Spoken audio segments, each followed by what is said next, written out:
Brothers సిస్టర్కు ప్రత్యేకమైన వందనాలు. అందరూ ఎలా ఉన్నారు? అందరూ బాగున్నారా?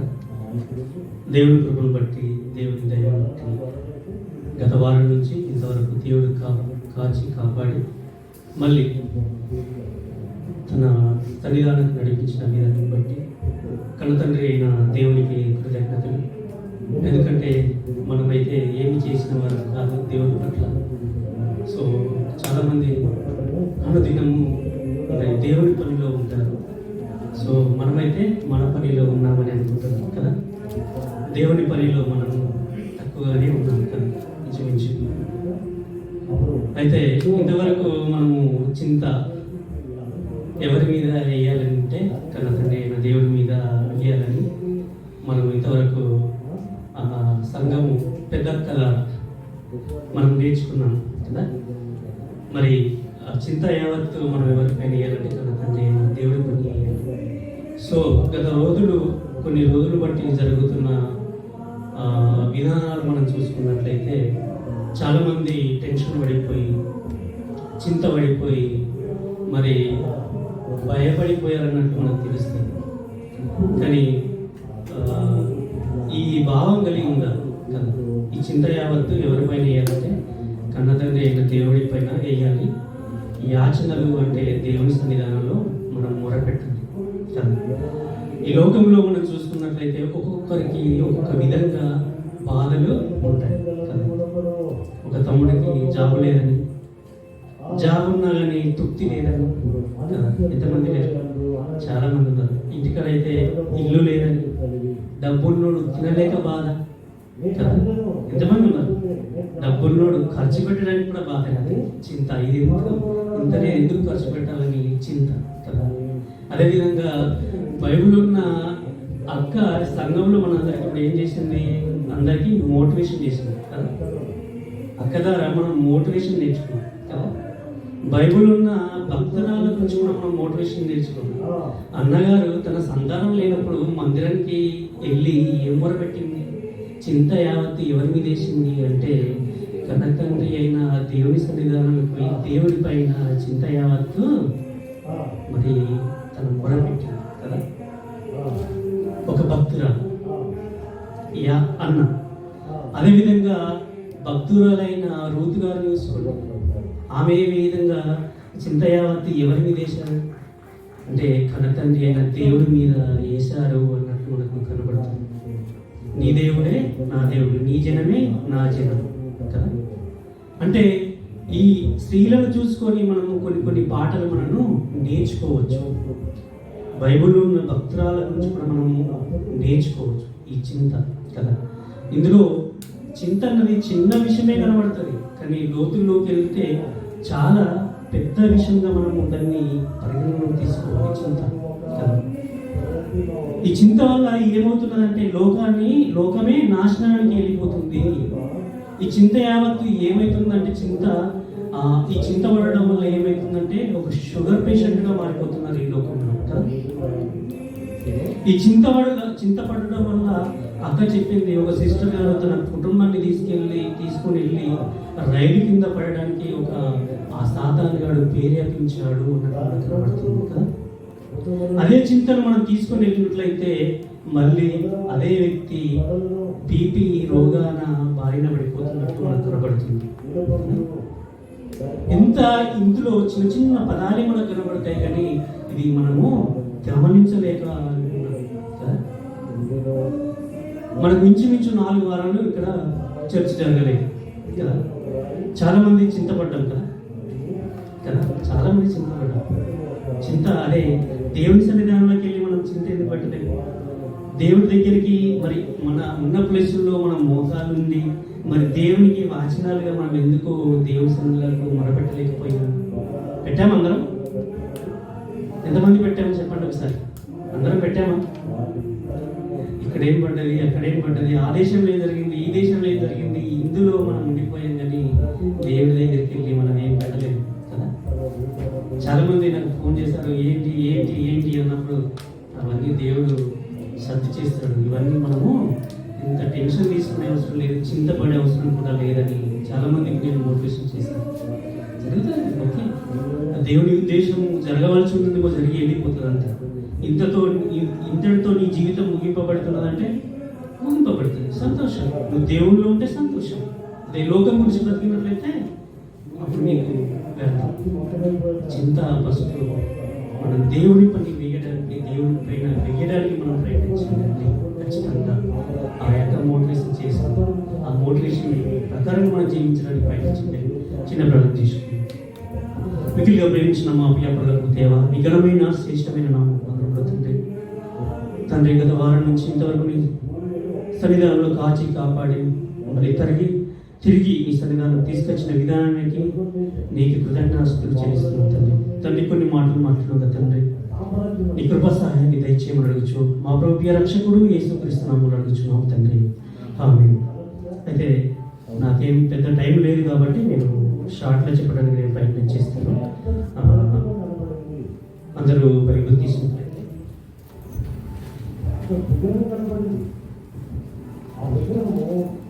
హెబ్రీయులకు రాసిన పత్రిక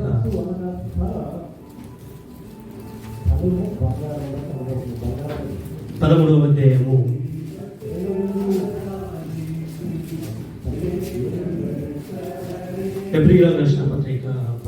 అధ్యాయము 16వ వచనం. ఉపకారము ధర్మమును చేయ మర్చిపోకుడి, అట్టి యాగములు దేవునికి ఇష్టమైనవి.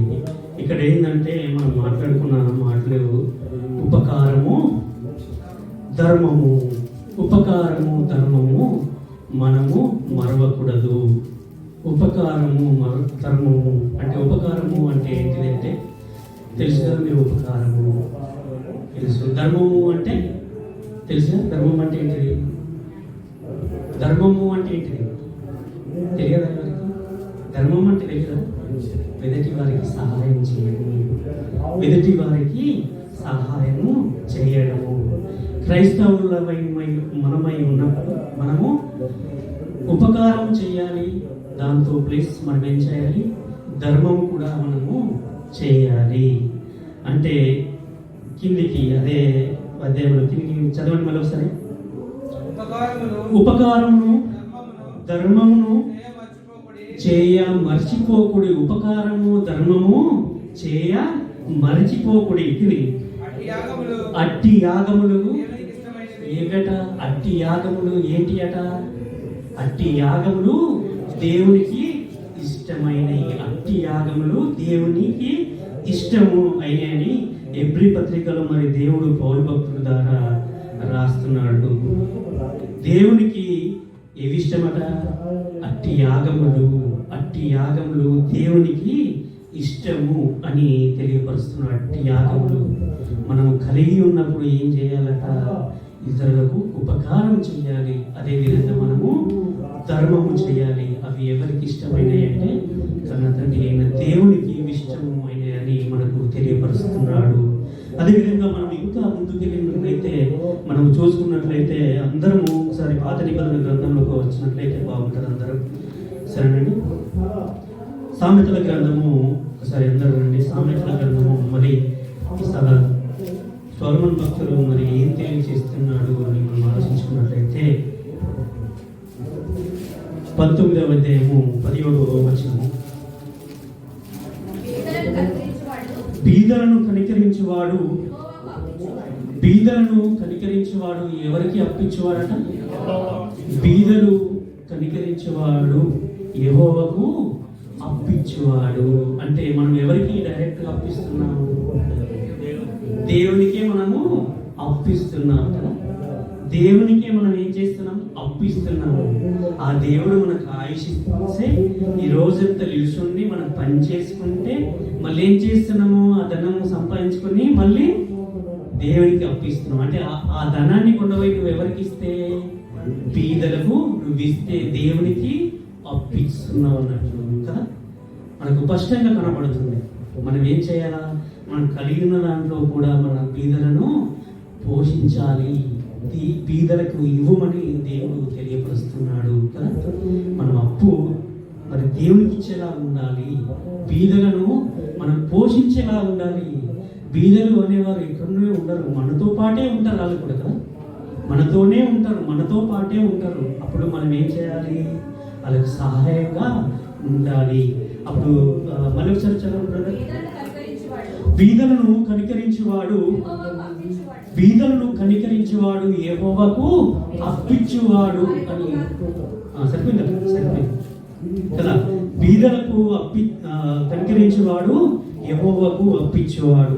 అదే మళ్ళీ అదే గ్రంథము 14వ అధ్యాయము, సామెతల గ్రంథము 14వ అధ్యాయము 31వ వచనం. దరిద్రుని బాధించువాడు సృష్టికర్తను నిందించేవాడు. దరిద్రులు అనేవారు ఇంతకుముందు మనం బీదలు అనేవారు మాట్లాడుతున్నాం కదా, బీదల గురించి మాట్లాడుతున్నాం. దరిద్రులు అనేవారు ఎవరు అంటే అదే బీదలు అంటే దరిద్రులు కదా. మళ్ళీ చదవండి ఒకసారి. దరిద్రుని బాధించేవాడు సృష్టికర్తనే నిందించేవాడు. ఇంతకుముందు మనం యెహోవాకు అప్పించు అని మనం మాట్లాడుకున్నాము. మనం ఎవరైతే బీదలను మనం బాధించేవారిని, సృష్టికర్తను కూడా మనం ఏం చేస్తున్నాము? నిందిస్తున్నాము అని తెలియపరుస్తున్నాడు కదా. నిందిస్తున్నాము. అదే దేవుడు మనం అప్పించిన దేవుడు మనం ఇచ్చిన వారిని మళ్ళీ సృష్టికర్తను నిందలోకి తీసుకొస్తున్నాము, నిందించడానికి మనము తీసుకొస్తున్నాము కదా. మళ్ళీ చదవండి. మళ్ళీ దరిద్రుని బాధించేవాడు తన సృష్టికర్తను నిందించేవాడు, తన సృష్టికర్తనే నిందించేవాడు. ఇంకా బీదలను కనికరించేవాడు ఆయనను కనపరచు. బీదలను కనికరించేవాడు ఏం తెలియజేస్తున్నాడంటే, మళ్ళీ ఏం తెలియజేస్తున్నాడు? బీదలను కనికరించేవాడు దేవుణ్ణి కనపరచేవాడు. దేవుణ్ణి మనం ఇంకా హైలైట్ చేసి తెలియపరుస్తున్నాము అన్నట్టు కదా కదా. అవునా కదా? ఎక్కడికి చదువు అదే మాటకి 32. అపాయము రాగా భక్తిను నశించును, మరణ కాలమందును నీతిమంతుడికి ఆశ్రయము కలదు. నువ్వు నీతిగా ఉన్నాడంటే, నీతిగా ఉన్నప్పుడు నీకు ఏం కలుగుతాడట? ఆశ్రయము కలుగుతుంది అని తెలియపరుస్తున్నాడు కదా. ఆశ్రయము కలుగుతున్నదని తెలియపరుస్తున్నాడు. అదే సామెతల గ్రంథం 22వ అధ్యాయం. అదే సామెతల గ్రంథము 22వ అధ్యాయము 9వ వచనం. దయా దృష్టి గలవాడు మన ఆహారంలో కొంత దరిద్రుడికి ఇచ్చు. దయా దృష్టి గలవాడు అని. దయా దృష్టి, దయ ఫస్ట్ దయా దృష్టి ఫస్ట్ ఏముండాలి? దయ ఉండాలి. తర్వాత వాళ్ళపై దృష్టి ఉంచాలి మనము కదా. దయ కలిగి ఉండాలి, దృష్టి కలిగి కూడా ఉండాలి. అంటే మన చూపంతా వారిపై ఉండాలి కదా. మన దృష్టి ఎవరిపైన ఉండాలంటే మరి వాళ్ళ పైన ఉండాలని తెలియజేస్తుంది. మళ్ళీ ఒకసారి. దయా దృష్టి గలవాడు తన ఆహారంలో కొంత దరిద్రుడికి ఇచ్చును, అట్టివాడు దీవెనలు నొందును అని తెలియపరుస్తున్నాడు. అట్టివాడు దీవెనలు పొందును అని తెలియపరుస్తున్నాడు. అట్టివాడు. అయితే ఇందులో మళ్ళీ ఒకసారి ఆలోచించుకున్నామా ఏమని? మన సంపాదనలో నుంచి కొంత అతనికి కేటాయించాలి. అంటే ఇప్పుడు దేవునికి మనం సాలరీ రాగానే ఒక వైపు మన సాలరీ తీసి దేవునికి నేను ఇంత ఇవ్వాలి అని మనం పక్కన పెట్టుకుంటాం కదా. అందరం పర్సెంటేజ్ ప్రకారంగా మనం పక్కన పెట్టుకుంటాం. మన సాలరీ 2,000 వచ్చిందంటే 200, 3,000 వచ్చిందంటే 300, అదేవిధంగా మన సాలరీలో 1,000 వచ్చిందంటే 1,000 అని మనము పక్కన పెట్టుకుంటున్నాము కదా.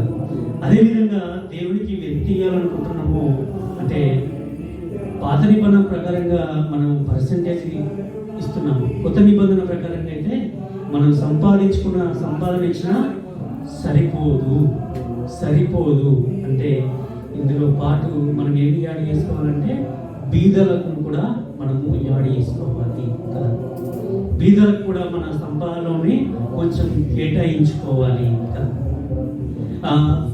చాలా సందర్భాల్లో చాలా ఫోన్లు వస్తాయి నాకు, చాలా ఫోన్లు ఇండియా నుంచి కానీ ఇక్కడ ఉన్న పరిస్థితులను బట్టి కానీ చాలామంది కాల్ చేస్తారు. అంటే చెప్పొద్దు యాక్చువల్ కానీ, అది మంచిది కాదు. ఎందుకంటే మీకు చెప్పాలి, ఎందుకంటే కొంచెం మోటివేషన్ చేయాలి. అంటే మీకు ఈ భావన కలిగి ఉండడానికి మీకు అందరికీ చెప్తున్నాను. రీసెంట్గా నాకు జస్ట్ గుంటూరు నుంచి ఒక కాల్ వచ్చింది. గుంటూరు ప్రాంతం అనేది పారాలిసిస్తో అతను బాధపడుతున్నాడు. అతని పేరు ఆశీర్వాదం అని, సదానంద్ గారు అని అక్కడి నుంచి కాల్ వచ్చింది. ఏమైంది బ్రదరు, ఏంటి అని. నా నంబర్ ఎవరు ఇచ్చారు అంటే సోషల్ మీడియా ద్వారా తీసుకున్నాను. నాకు నా మొబైల్లో చాట్ కూడా ఉంది ప్రతి. సో ఏమైంది అన్నప్పుడు ఇలా ఉంది బ్రదరు, అంటే బీరస్కి ఆరోగ్యం క్షీణించిపోయింది ఆల్మోస్ట్గా అని తెలియవచ్చు. సో అప్పుడు మనకు ఈ ప్రభావం చూపుతుంది,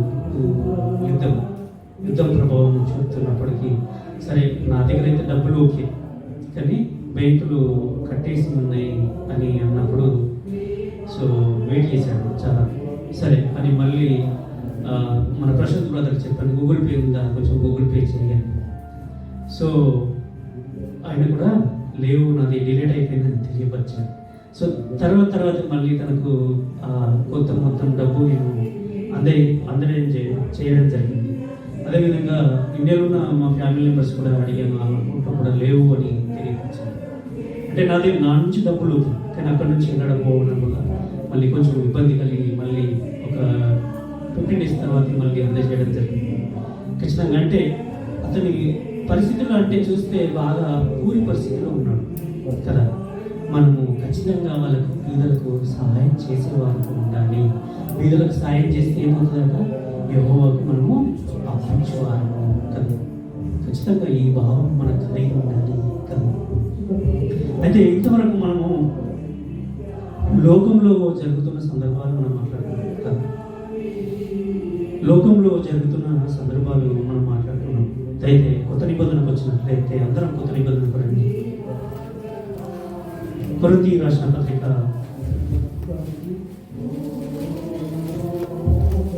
10వ అధ్యాయము, మొదటి కొరింథీ రాసిన పత్రిక 10వ అధ్యాయము 16, 1 నుంచి 3 వరకు చదువుకుందాం. పరిశుద్ధుల కొరకైన కానుక విషయమైతే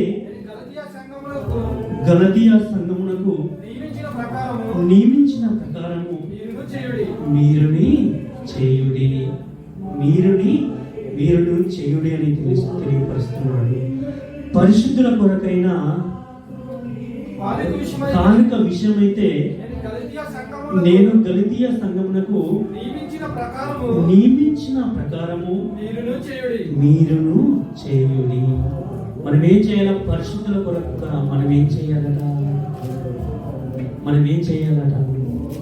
మనం కూడా చేయాలి. ఇంతవరకు మనం బీదల గురించి మాట్లాడుకున్నాం. ఇప్పుడు మనం ఏం మాట్లాడుకుంటున్నాం? పరిశుద్ధుల కొరకు మనం మాట్లాడుకుంటున్నాం కదా. కిందకి 2వ వచనం, నేను వచ్చినప్పుడు చందా పోగు చేయకుండా ప్రతి ఆదివారమున మీలో ప్రతివాడును తాను వర్ధిల్లిన కొలది తన యొద్ద కొంత సొమ్ము నిలువ చేయవలెను. తన సొమ్ములో నుంచి కొంత నిలువ చేయాలి. ఎవరి గురించి అంటే పరిశుద్ధుల కొరకు. ఇది దేవుని పని చేసే వారి కొరకు. అవునా? కిందికి 3వ వచనం, నేను వచ్చినప్పుడు ఎవరిని యోగ్యులను ఎంచి పత్రికలు ఇద్దరో వారి చేత మీ ఉపకార ద్రవ్యమును యెరూషలేమునకు పంపుదును. మీ ఉపకార ద్రవ్యములు ఎక్కడికి పంపుతారట? యెరూషలేమునకు పంపుతారట. ఇవి ఎవరు మాట్లాడుతున్నారు? పౌలు భక్తుడు, మా మాట్లాడుతున్నాడు ఈ మాటలు కదా. ఎవరి గురించి మాట్లాడుతున్నాడు? పరిశుద్ధుల కొరకు, పరిశుద్ధుల కొరకు, దేవుని పనిచేసే వారి కొరకు మాట్లాడుతున్నాడు కదా. అవునా కదా? మనం ఏం చేయాలి? మన సంపాదనలోంచి మనము కొంత, అంత కాదు, కొంతైనా మనము పక్కన పెట్టి దేవుని మందిరకు తీసుకురావాలి అని తెలియపరుస్తున్నాడు కదా. అవునా కదా? అవునా? ఈ పని చేస్తున్నాము. అందరం ఆలోచించుకోండి, ఈ పని మనం చేయగలుగుతున్నాం? అవునా కదా? అవునా కదా? ఇంకో మాట, ఇదే మాట కొంచెం మనము యేసుక్రీస్తు వారు మాట్లాడుతున్న మాట, మత్తయి సువార్త 6వ అధ్యాయం. మనము అంటే ఇది మందిరంలో మాట్లాడుతున్నాము. సో ఇది మనం చేసే కార్యక్రమాల గురించి మాట్లాడుతున్నాము. మత్తయి సువార్త 6వ అధ్యాయము ఎంత తెలుసా ఎవరికైనా? 24వ వచనం, 6:24. ఎవరు ఇద్దరు యజమానులకు దాసులుగా ఉండనేరడు. అతడు లేదు, సారీ కాదు, నేను చెప్తాను, కొంచెం చెప్తాను. 6:1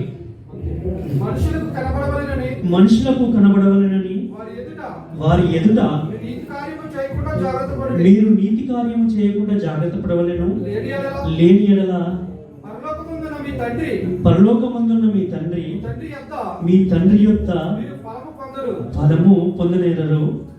కావున మీరు ధర్మం చేయనప్పుడు మనుషుల వలన ఘనత నొందవలనని యేషధారులు సమాజ మందిరములోను వీధులలోను చేయులాగున నీ ముందర బూర ఊదింపవద్దు అని తెలియపరుస్తున్నాడు. 3వ వచనం. అయితే మీరైతే మీరు ధర్మం చేయనప్పుడు మీ ధర్మము రహస్యంగా ఉండు నిమిత్తము నీ కుడి చేయి చేయనది నీ ఎడమ చేయకు తెలియకుండా. అట్లయితే రాష్ట్రమందు చూచు నీ తండ్రి నీకు ప్రతిఫలము ఇచ్చును అని తెలియపరుస్తుంది. అంటే ఇది మీకు ఎందుకు తెలియజేస్తున్నానంటే, దేవుడికి ఇచ్చినప్పుడు చాలా సంఘాల్లో ఏం చేస్తాము అంటే అలా పేర్లు ఉచ్చరించాలి అని తెలియపరుస్తారు. ఇది మన సంఘంలో ఇంతకుముందు లేకుండే, ఉచ్చరించకపోతుంది. సో వాళ్ళు ఇచ్చిన ధనాన్ని కొనబోయి దేవునికి మనము మొరపెట్టేవారు అంతే. చాలా మంది ఏం చేశారు మధ్యలో అంటే పేర్లు ఉచ్చరించండి, వాళ్ళు ఎంత ఇచ్చారు ఉచ్చరించండి అని కూడా తెలియపరిచారు. తెలియపరిచినప్పుడు ఏమైందంటే మళ్ళీ వాళ్ళ పేర్లు ఉచ్చరించడం జరిగింది. అదేవిధంగా ఎంత ఇస్తున్నారని కూడా ఉచ్చరించడం జరిగింది. దీనివల్ల మనము ఫలం పొందుకుంటున్నాము. ఇండియా ప్రాంతంలో మనం ఏం చేస్తామంటే చాలా కార్యక్రమాలు సంఘంలో మనం చేస్తాం. సంఘం గురించి మనం అన్ని చేస్తాం కదా. సంఘంలో చేసినప్పుడు వాళ్ళైతే ఏ వస్తువు అయితే ఇచ్చారో ఆ వస్తువు నిండా అతని పేరుతో నిండి ఉంటుంది.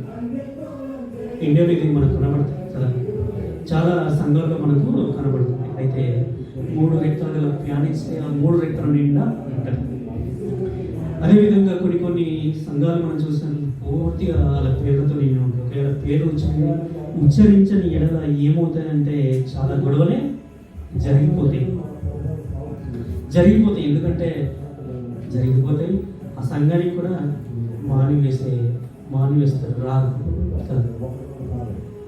అంటే ఇది మనం ఎందుకు చెప్పుకుంటున్నాం అంటే ఈ సందర్భము చాలా సందర్భాల్లో ఇది జరుగుతున్నది కదా. మనం ఏం చేయకూడదు, ఏం చేయరాదు అన్నది మనం ఆలోచించుకోవాలి. మనం కష్టంగా బైబుల్ చెప్తుంది. నేను కూడా కొన్ని సందర్భాల్లో చాలా మందికి అంటే చెప్పకూడదు, చేసినవి మేము మరి కన్నతండ్రి అనే దేవుడికి చెప్పాలి. కానీ సంఘంలో ఎక్కడైనా నా పేరు ఉచ్చరించకూడదు. అది దేవునికి తెలుసు అని నేను చెప్పేస్తాను. నా పేరు ఉచ్చరించు. ఇందులో ఒక సిస్టమ్ కూడా మనకి ఏమున్నదంటే, మన కార్ నిమిత్తం కూడా కొన్ని సహాయం చేసింది.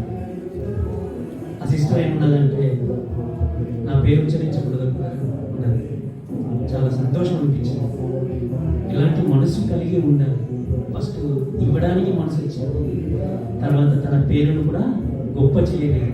మాట వసించింది.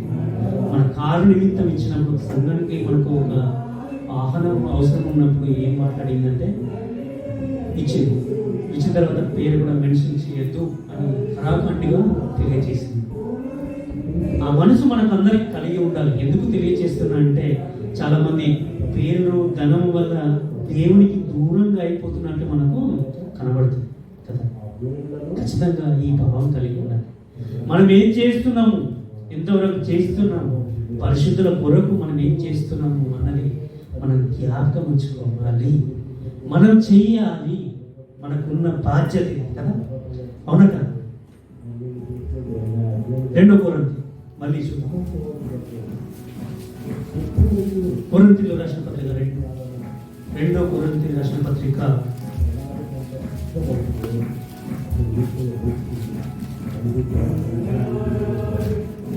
9వ అధ్యాయము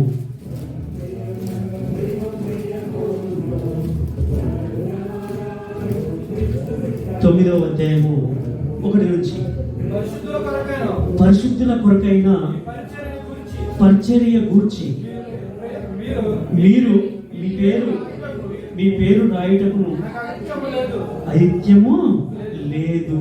నీ మనసు సిద్ధమై ఉన్నదని నేను ఎరుగుడు. మీ మనసు సిద్ధమై ఉన్నదని నేను ఎరుగుదును. అందువలన సంవత్సరము నుండి అఖయ సిద్ధపడి ఉన్నదని చెప్పి మిమ్మును గూర్చి మాసిదోనియా వారి ఎదుట అతిశయపడుతున్నాడు. అంటే మాసిదోనియా సంఘానికి ఏం తెలియజేస్తున్నాడు? పౌలు గారు ఏం తెలియజేస్తున్నాడు?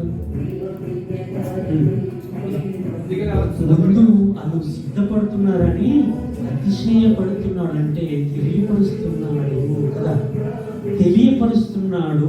ఇంకా మీ ఆసక్తిని చూసి అనేకులు ప్రేరేపింపబడిరి. ఇంకా అయితే మిమ్మును కూర్చిన మా అతిశయము ఈ విషయములలో వ్యర్థం కాకుండానట్లు నేను చెప్పిన ప్రకారము మీరు సిద్ధంగా ఉండుటకై మీ సోదరుణ్ణి పంపితిని అని తెలియపరుస్తున్నాడు కదా. అవునా? పరిశుద్ధుల కొరకు కదా. ఎవరి గురించి? పరిశుద్ధుల కొరకు. ఎవరు సిద్ధపడుతున్నారు? అఖయ వారు సిద్ధపడుతున్నాడు అని తెలియపరుస్తున్నాడు కదా. సంవత్సరం ఎప్పటి నుంచి? సంవత్సరం నుంచి కదా. సంవత్సరం నుంచి సిద్ధపడుతున్నాడని తెలియపరుస్తున్నాడు కదా. అవునా కదా? టైం అయిపోయింది. ఉన్నది సమయం చాలా ఉంది. సో మనం కూడా సిద్ధపడి ఉండడానికి మనం ప్రయత్నం చేయాలి కదా. సిద్ధపడి ఉండాలి. సంఘంలో జరుగుతున్న మనం ఎన్నోసార్లు ప్రకటన చేస్తాం, మన కొరతలు ఉన్నాయని మనం ఎన్నో విధాలుగా మనం ప్రకటన చేస్తాం. మనం ఏ పట్ల మనం సిద్ధపడి ఉండడానికి మనం ప్రయత్నం చేయాలి కదా. మనకున్న భారం కదా. ఎవరి గురించి అంటే, ఇది దేవుని పని గురించి మనము ముందే అన్ని సిద్ధం కలిగి ఉండడానికి ప్రయత్నం చేయాలి కదా. మనం అన్ని విషయంలో సర్వసిద్ధంగా ఉంటేనే దేవుడి దగ్గరికి మనం వెళ్తాం. మన ధనము మన దగ్గర ఉంటే ఒకరోజు పుట్టి పట్టిపోతుంది. అది మనకి ఏది పనికిరాదు కదా. ధనము దేవుని గురించి ఖర్చుకుంటుంది. ఓకే, తనవసరం ప్రార్థిస్తాం. మిగిలిగా ప్రేమించిన మా ప్రియ పరలోకపు దేవా, నిఘనమైన శ్రేష్టమైన నామములో తండ్రి, నీ మాటల్లో కొన్ని మాట్లాడి ఉన్నాను తండ్రి. మరి తండ్రి, మాటలు భరించి ప్రతిపరచండి. మరి నీ పనిలో ఉండడానికి నీ కృప చూపించమని దయ చూపించినాను. మా ప్రభువు రక్షకుడు క్రీస్తు యేసు నామములో అడుగుచున్నాను తండ్రి. ఆమేన్.